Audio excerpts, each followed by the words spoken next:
Hey everybody, this is a real quick video in case you have a Yamaha SR-C20A soundbar and you need to do a hard reset to the factory default settings.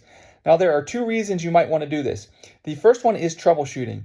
If this soundbar will not connect to Bluetooth, or it's not connecting to Wi-Fi, or it's not syncing or pairing with your devices, or if it keeps disconnecting, you're having sound issues, anything like that can very often be fixed with a hard reset.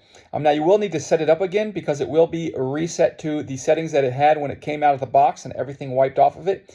And that's really the second reason you might do this, is that if you just want to set this up on a new network or with a new TV or whatever like that, and you just want to start fresh, we can go ahead and just reinitialize everything real simply.